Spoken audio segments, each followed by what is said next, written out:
Hello दोस्तों, कैसे हो। इलेक्ट्रिसिटी चैप्टर का हमारा थर्ड फेज स्टार्ट होने जा रहा है। यार छोटा सा फेज है, इलेक्ट्रिकल डिवाइसेस। इस वीक के अंदर हम टारगेट रखेंगे कि ये चैप्टर फिनिश कर दें। ठीक है, तो स्टार्ट करते हैं। व्हीट स्टोन ब्रिज, पहली डिवाइस जो हमारे कोर्स के अंदर है वो है व्हीट स्टोन ब्रिज। कैसी होती है? गेहूं पत्थर नहीं, ये उस बंदे का नाम था जिसने ये ब्रिज बनाया था। किस तरीके का होता है देखो,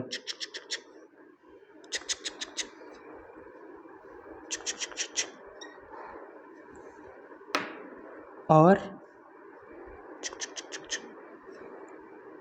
कुछ इस तरीके का। ये R1, R2, R3, R4। ठीक है, बहुत ध्यान से समझना मेरी बात, बहुत इजी सा कंसेप्ट है। अब इसकी कितनी वर्टाइसेस हैं? इसकी 4 वर्टाइसेस हैं।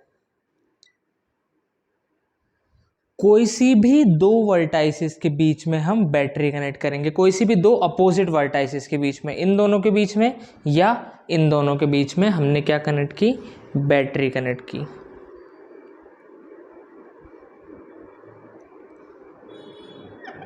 और सर्किट को थोड़ा सा सुंदर बनाने के लिए एक की भी लगा देते हैं, की या स्विच। और जो रिमेनिंग 2 अपोजिट वर्टाइसेस हैं, इसमें हमने एक गैल्वेनोमीटर लगाया। अब इसकी कंडीशन सुनो। व्हीट स्टोन ब्रिज हमारे काम का नहीं है, हमारे काम का है balanced wheat stone bridge. Balanced wheat stone bridge काम का है। तो बैलेंस्ड व्हीट स्टोन ब्रिज का मतलब क्या है? बैलेंस्ड व्हीट स्टोन ब्रिज का मतलब सिंपल सा ये है कि कुछ इस तरीके की R1, R2, R3, R4 की वैल्यू हो कि ये जो ब्रिज वाली ब्रांच है इसमें करंट फ्लो ही ना हो। कुछ इस तरीके की R1, R2, R3, R4 की वैल्यू हो कि बीच वाली ब्रांच में करंट ही फ्लो ना हो। तो जब इस बीच वाली ब्रांच में, यानी कि गैल्वेनोमीटर क्या होता है? जो कि हमें करंट की रीडिंग देता है, करंट की, छोटे करंट की रीडिंग देता है। तो अगर गैल्वेनोमीटर 0 दिखा रहा है, इसका मतलब इस ब्रांच में कोई करंट फ्लो नहीं हो रहा है। Galvanometer is a current detecting device. Current flow होता है तो वो रीडिंग देता है, करंट फ्लो नहीं होता तो वो 0 पे रहता है। तो it is a current detecting device. अगर इसमें 0 रीडिंग आ रही है, इसका मतलब इस ब्रांच में करंट फ्लो नहीं हो रहा है। जब इस ब्रांच में करंट फ्लो नहीं होता है तब इसे हम बोलते हैं बैलेंस्ड व्हीट स्टोन ब्रिज। क्या बोलते हैं? Balanced wheat stone bridge. समझ में आई बात? देखो, तो अगर मैं बात करूं, व्हेन गैल्वेनोमीटर शोज 0 का एक और नाम होता है नल डिफ्लेक्शन। जब गैल्वेनोमीटर नल डिफ्लेक्शन शो करता है, इसका मतलब क्या है? ब्रैकेट में मैं लिख देता हूँ ABCD, है ना। तो this implies current in branch AC is equal to 0। ठीक है, जब इस ब्रांच में करंट 0 हो जाएगा, then Wheatstone bridge is set to be balanced. तभी व्हीट स्टोन ब्रिज क्या कहलाएगा? बैलेंस्ड कहलाएगा। जब इस ब्रांच में करंट 0 होगा तब ही व्हीट स्टोन ब्रिज बैलेंस्ड कहलाएगा। पहली बात क्लियर है? अच्छा, अब अगली बात सुनो। अगली बात ये है जो व्हीट स्टोन ने बताई, जो इस ब्रिज की सबसे बड़ी खासियत है। उन्होंने ऐसा बोला कि भाई ये जो कंडीशन है कि बीच वाली ब्रांच में करंट नहीं फ्लो होगा, ये तब ही फुलफिल, बीच वाली ब्रांच में करंट तब फ्लो नहीं होगा जब R1, R2, R3, R4 की वैल्यू कुछ इस तरीके की हो कि दिस अपॉन दिस इक्वल हो दिस अपॉन दिस के। यानी कि R1 अपॉन R2 इक्वल हो R3 अपॉन R4 के। यानी कि मैं नेक्स्ट बात लिखने जा रहा हूं कि इफ ये बात सही है कि this upon this is equal to this upon this, then only Wheatstone bridge is balanced, तब ही इस बीच वाले में ज़ीरो रीडिंग आएगी। अगर ये कंडीशन सेटिस्फाई नहीं है तो इस ब्रांच में करंट फ्लो होगा ज़ीरो, नहीं रहेगा। यानी कि अगर मैं इस बात को दो तरीके से बोलूँ कि अगर R1/R2 इक्वल टू R3/R4 है तो गारंटेड इसमें जीरो डिफ्लेक्शन आएगा। इसी को उल्टा बोलूं कि अगर इसमें जीरो डिफ्लेक्शन आ रहा है इसका मतलब R1/R2 इक्वल है R3/R4 के। ऐसी कंडीशन में व्हीटस्टोन ब्रिज कहलाता है बैलेंस्ड व्हीटस्टोन ब्रिज। समझ में आई बात? ठीक है, तो this is the important condition for balanced Wheatstone bridge. ठीक है ना, तो यहां पे एक हेडिंग डाल लेना, condition for balanced Wheatstone bridge, condition for balanced Wheatstone bridge. समझ में आई बात? ठीक है, नोट करो।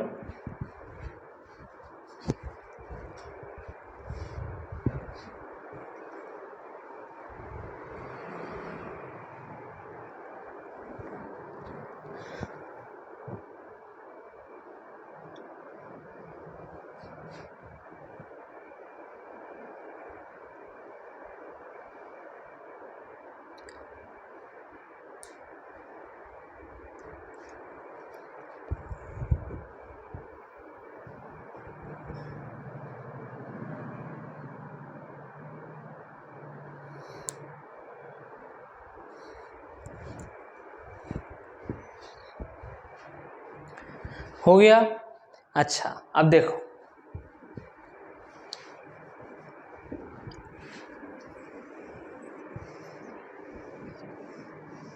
हम ये देखते हैं कि ये कंडीशन आई कहाँ से। सर ऐसा आप कैसे बोल सकते हो कि बीच वाली करंट में करंट जीरो होगा तो इसका मतलब R1/R2 is equal to R3/R4 होगा, ऐसा आप कैसे बोल सकते हो?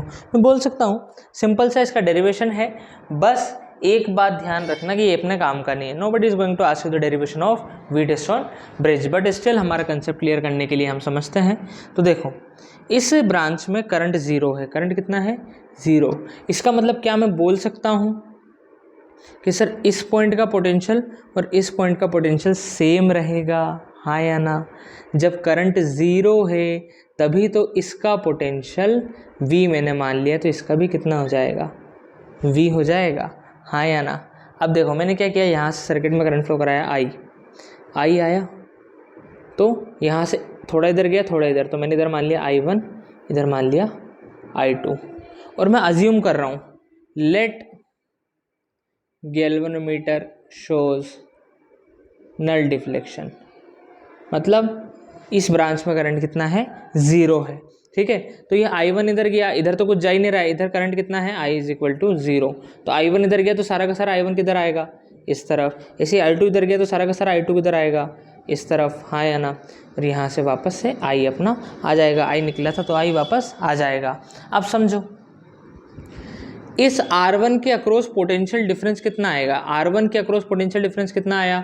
VD, D का पोटेंशियल माइनस V का पोटेंशियल, ये VD माइनस V। R1 के अक्रॉस पोटेंशियल डिफरेंस किसके बराबर हो जाएगा? ओम बाबू ने बोला था सर किसी भी रेजिस्टेंस का अक्रॉस पोटेंशियल डिफरेंस हो जाता है I इंटू R, तो कितना हो जाएगा? I1 into R1, I1 into R1। अच्छा, इस R2 के अक्रॉस कितना हो जाएगा? VD माइनस ये भी V है, is equal to I2 into I2 into R2, हाँ या ना? ये हो गया। अच्छा, ऐसे ही यहाँ देखो, इसके बीच में पोटेंशियल डिफरेंस कितना हो जाएगा? V minus VB is equal to I1 into R3 and V minus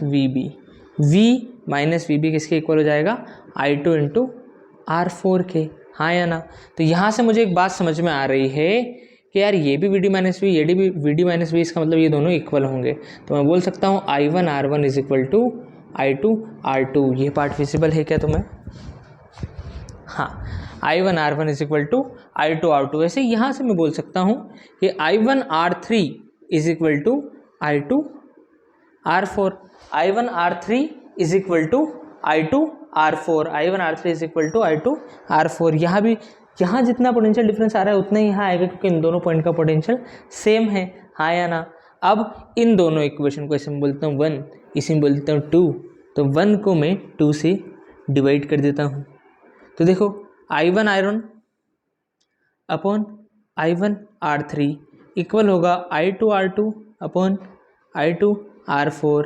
I1 से I1 गया, I2 से I2 गया, क्या बचा R1 upon R3 is equal to R2 upon R4।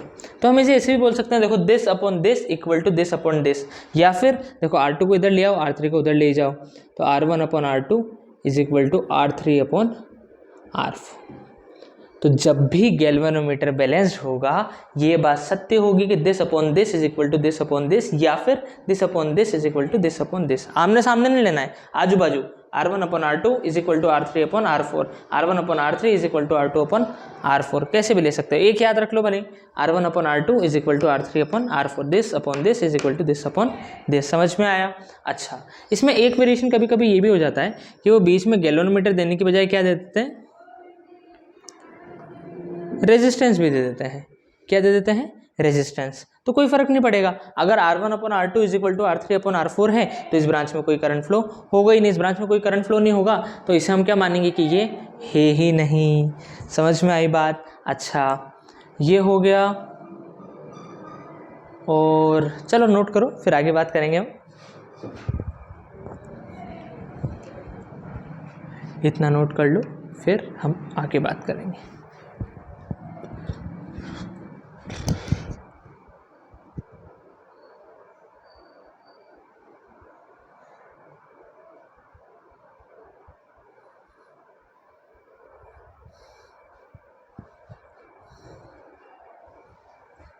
ठीक है, अब देखो इसमें एक क्वेश्चन जो बहुत अच्छा कंसेप्चुअल क्वेश्चन बनता है वो ये बनता है कि अगर मैंने गैल्वेनोमीटर की ब्रांच, मतलब ये गैल्वेनोमीटर और बैटरी की पोजीशन बदल दी। गैल्वेनोमीटर किन किन के बीच था? इन दोनों के बीच। मैंने गैल्वेनोमीटर लगा दिया इन दोनों के बीच और बैटरी लगा दी इन दोनों के बीच, तो उससे कोई फ़र्क पड़ेगा सर्किट पे? कोई फ़र्क नहीं पड़ेगा, अभी भी व्हीटस्टोन ब्रिज बैलेंस रहेगा। तो इस बात को हम लिखेंगे। सर ऐसा कैसे कह सकते हो आप? अभी बताऊंगा मैं। नोट डाल के ये बात लिखेंगे क्या, if position of battery and galvanometer is interchanged, Wheatstone bridge will still remain balanced. वो तब भी क्या रहेगा? बैलेंस्ड ही रहेगा। अच्छा सर ऐसा कैसे बोल सकते हो आप? देखो एक एग्जांपल लेता हूँ। किच किच किच किच किच किच किच किच, ये हो गया 2 ओम, ये हो गया 4 ओम, ये हो गया 1 ओम, ये हो गया 2 ओम, ये हो गया गैल्वेनोमीटर और ये हो गई बैटरी। ठीक है, तो अभी मुझे बताओ ये व्हीटस्टोन ब्रिज बैलेंस है या नहीं? Question, check whether if the given Wheatstone bridge is balance. देखो ये डिवाइस बहुत इंपॉर्टेंट है। सर ये क्यों इंपॉर्टेंट है? हालांकि व्हीटस्टोन ब्रिज से डायरेक्ट सवाल पूछने के चांसेस बहुत कम होते हैं, लेकिन अगली जो डिवाइस हम पढ़ेंगे मीटर ब्रिज, वो इसी का बड़ा भाई है। उसे समझने के लिए इसे समझना बहुत ज़रूरी है और उसमें से सवाल आता है हर साल। ठीक है, तो देखो check whether if the given Wheatstone bridge is balance. कैसे चेक करेंगे? सर इस ब्रांच में करंट फ्लो नहीं होना चाहिए। करंट तो मैं चेक कर नहीं सकता हूँ, तो मैं क्या चेक करूँगा? Sir this upon this equal है क्या दिस अपॉन दिस के? तो देखो R1, इसे क्या बोल दिया? R1 R2 R3 R4। R1 upon R2 कितना आया भाई? 2 अपॉन 4, यानी कि 1/2। R3 अपॉन R4 कितना आया? सर 1/2। तो इसका मतलब हम बोल सकते हैं कि R1 upon R2 is equal to R3 upon R4। Hence Wheatstone bridge is balanced. Hence Wheatstone bridge is balanced. हाँ या ना? समझ में आई बात? अच्छा, अब मैं क्या करता हूँ, मैं इनकी पोजीशंस बदल देता हूँ। गैल्वेनोमीटर की जगह बैटरी, बैटरी की जगह गैल्वेनोमीटर, गैल्वेनोमीटर की जगह बैटरी, बैटरी की जगह गैल्वेनोमीटर। देखो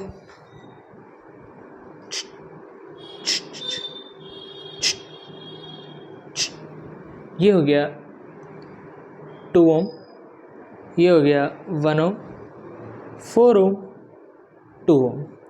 अब यहाँ थी इन दोनों के बीच में बैटरी को अपन ऐसे भी लगा सकते हैं, लेकिन उससे सर्किट गंदा लगता है, इसलिए अपन नीचे से ले जाके बनाते हैं। तो इन दोनों के बीच में मैंने लगा दिया गैल्वेनोमीटर, और इन दोनों के बीच में गैल्वेनोमीटर था तो इन दोनों के बीच में मैंने लगा दी बैटरी। सर बैटरी ऐसे नहीं लगा सकते क्या? लगा सकते हो, कोई दिक्कत नहीं है ना, सर्किट थोड़ा अजीब लगेगा बस। अच्छा, अब चेक करना है कि ये सर्किट बैलेंस्ड है या नहीं। मैंने तुम्हें बताया बैलेंसिंग की केवल एक ही कंडीशन है, अगल बगल वाले रजिस्टर का रेशियो इक्वल होना चाहिए। तो अपन करते हैं दिस अपॉन दिस, तो कितना आएगा 2/1, कितना आया 1। Sir upon this upon this भी कर सकते हैं, बिल्कुल कर सकते हो, कोई दिक्कत नहीं है। तो 2/1 आया, इधर का करो दिस अपॉन दिस 4/2, कितना आया 2।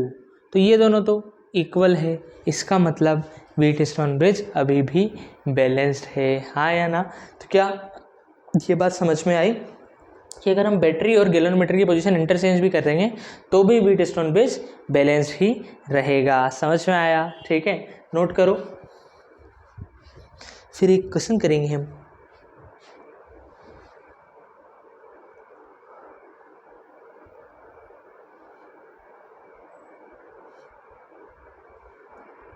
अच्छा, अब देखो व्हीटस्टोन ब्रिज की कुछ और अलग शक्लें भी होती है।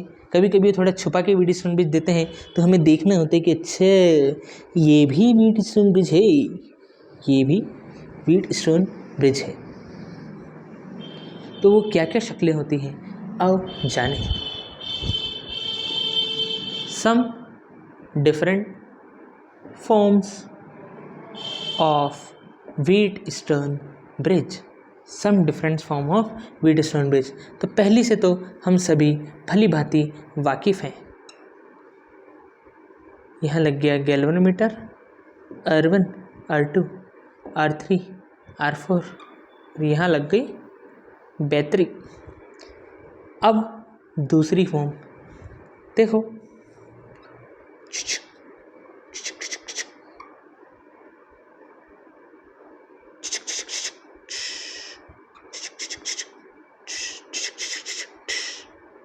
ये हो गया गैल्वेनोमीटर और यहाँ से लग गई बैटरी। ये हो गया R1, R2, R3 and R4। तो ये बात समझ में आई, ये दोनों सेम ही हैं, ठीक है। कभी कभी इसकी जगह क्या लगा देते हैं, रेजिस्टेंस लगा देते हैं। तो इस बार हम रेजिस्टेंस की टर्म्स में देख लेते हैं। तो ये भी क्या है, व्हीटस्टोन ब्रिज है। इसे मैं R बोल देता हूँ इसी में, R व्हीटस्टोन ब्रिज है। देखो यहाँ से करंट आया 2 पार्ट I1 I2, यहाँ से करंट आया 2 पार्ट I1 R1 में, R2 इधर, फिर एक इधर एक इधर, R में जा रहा है R3, फिर देखो R में जा रहा है R3, ऐसे नीचे R में जा रहा है R4, नीचे R में जा रहा है R4, और R3 और R4 मिलकर वापस बैटरी से कनेक्ट, R3 R4 मिलकर वापस बैटरी से कनेक्ट। तो ये छुपा हुआ व्हीटस्टोन ब्रिज है, ये भी व्हीटस्टोन ब्रिज ही है, हाँ या ना। समझ में आई बात? अच्छा, नोट करो। और भी फॉर्म्स होती हैं, है ना, 2 जगह छोड़ लेना, टाइम आने पे बताऊंगा। अभी के लिए इसे नोट करो।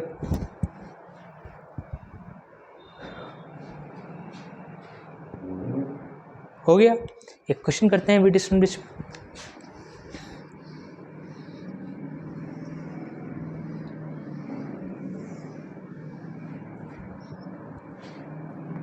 सिंपल सा क्वेश्चन, एकदम इजी। क्या?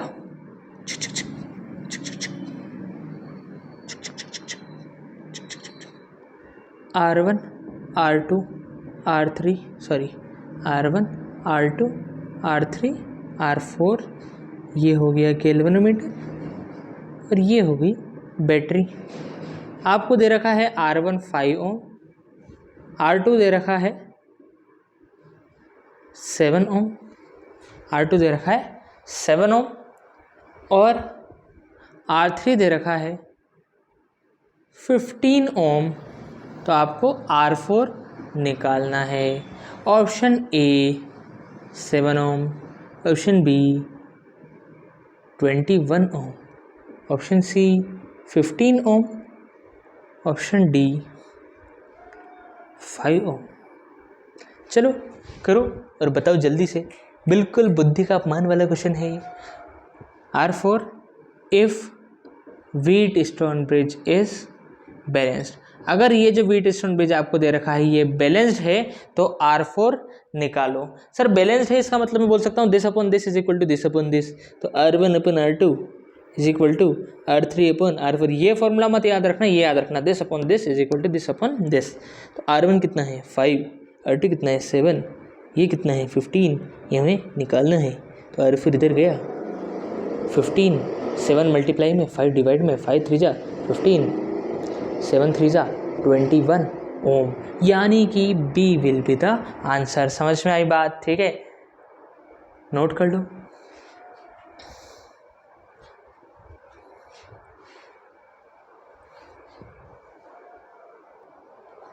ओके, नेक्स्ट क्वेश्चन पे आ जाते हैं।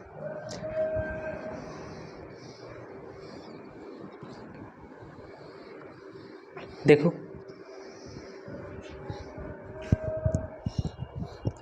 नेक्स्ट क्वेश्चन है, एक व्हीटस्टोन ब्रिज आपको दे रखा है जो कि 12 वोल्ट की बैटरी से कनेक्टेड है। ये रेजिस्टेंस है 2 ओम का, ये रेजिस्टेंस है 4 ओम का, नहीं ये है 4 ओम, ये है 2 ओम, ये है 4 ओम और बीच में लगा हुआ है एक रेजिस्टर 10 ओम का। हमारा सवाल है, यहाँ पे हमने लगा दिया एक एमीटर। क्या लगाया है? एमीटर। एमीटर क्या करता है? करंट मेजर करके देता है। क्या करता है? करंट मेजर करके देता है। तो find the reading of ammeter, find the reading of ammeter. Option A 1 ampere, option B 2 ampere, option C 3 ampere, option D 4 ampere. चलो ट्राई करो, ट्राई करो भाई, वीडियो पॉज करके ट्राई करो। हो गया? देखो हमसे पूछ रहा है कि भैया एमीटर की रीडिंग बताओ। अब इस सर्किट में कोई सीरीज पैरेलल नज़र आ रहा है? सर कुछ भी नहीं आ रहा है, लेकिन मुझे ये नज़र आ रहा है कि ये व्हीटस्टोन ब्रिज है। हाँ या ना? ये व्हीटस्टोन ब्रिज है। अब ये चेक करते हैं कि ये व्हीटस्टोन ब्रिज बैलेंस्ड है या नहीं। सर बैलेंस के लिए दिस अपॉन दिस कितना आया? 2 अपॉन 2 1, और ये कितना आया? 4 अपॉन 4 1। तो ये दोनों तो इक्वल हैं। इसका मतलब व्हीटस्टोन ब्रिज क्या है? बैलेंस्ड है। अगर व्हीटस्टोन ब्रिज बैलेंस्ड है तो इस ब्रांच में करंट होगा 0। तो ये ब्रांच हो या ना हो कोई फर्क नहीं पड़ेगा। कोई करंट जा ही नहीं रहा है, इसमें कोई करंट नहीं जा रहा है क्योंकि व्हीटस्टोन ब्रिज बैलेंस्ड है। हमने देख लिया व्हीटस्टोन ब्रिज बैलेंस्ड है, इसमें कोई करंट नहीं जाएगा। तो ये हो या ना हो हमें कोई फर्क नहीं पड़ता। अब देखो, क्या ये दोनों तुम्हें सीरीज में नज़र आ रहे हैं? 2 ओम और 4 ओम, ये दोनों सीरीज में नज़र आ रहे हैं। 2 ओम और 4 ओम ये भी सीरीज में नज़र आ रहे हैं। तो इनका इक्विवेलेंट क्या हो जाएगा? सर इनका इक्विवेलेंट हो जाएगा 2 और 4 यानी कि 6 ओम। ऐसे ही नीचे वालों का इक्विवेलेंट हो जाएगा 2 और 4 यानी कि 6 ओम। और इन्हें कनेक्ट कर दिया अपन ने एक 6 वोल्ट की बैटरी से। तो 6 और 6 पैरेलल में है और 2 इक्वल रेजिस्टेंस होते हैं तो इक्विवेलेंट क्या हो जाता है? आधा हो जाता है ना? नहीं आता है तो इक्विवेलेंट का फॉर्मूला लगा दो, 1/R equivalent is equal to 1/R1 plus 1/R2। तो कितना आ जाएगा? 2/6 यानी कि 1/3। तो R इक्विवेलेंट कितना आ गया? 3। अब ये बात हमेशा के लिए ध्यान में रखो, 2 इक्वल रेजिस्टेंस अगर पैरेलल में लगे हैं तो इक्विवेलेंट क्या हो जाता है? हाफ हो जाता है। अगर 3 इक्विवेलेंट रेजिस्टेंस है ना, पहली बात ये है ना, कल लिख लो इसे कि R और R ऐसे पैरेलल में लगे थे तो R इक्विवेलेंट क्या हो जाता है? R/2। अगर ऐसे 3 लगे हैं, R इक्वल है ना, इक्वल की बात कर रहे हैं अपन, तो R इक्विवेलेंट हो जाता है R/3। समझ में आई बात? अच्छा, तो R इक्विवेलेंट कितना हो जाएगा? 3 ओम। तो सर इसको हटाओ और एक 3 ओम का लगाओ और एक 6 वोल्ट की बैटरी, 6 वोल्ट 3 ओम। तो V is equal to 6 volt, R is equal to 3 ohm, I हमें नहीं पता, तो V is equal to IR। V कितना हो गया? 6, IR कितना हो गया? 3। तो I आ जाएगा अपना 2 एम्पियर। करंट कितना आया? 2 एम्पियर। बैटरी कितने वोल्ट की थी? 12 की थी। तो V हो गया 12 वोल्ट। क्या यार तुम बताते ही नहीं? 12। तो I आएगा अपना 4 एम्पियर। समझ में आई होगी बात, है ना? व्हीटस्टोन ब्रिज समझ में आया होगा। इस तरीके से क्वेश्चन बनते हैं इसमें। एक सीरीज पैरेलल के कॉम्बिनेशन पे भी बनता है, लेकिन सिंस वो हमारे कोर्स से हट गया है तो फिर उसकी टेंशन ज़्यादा नहीं लेनी है। चलो बाय बाय।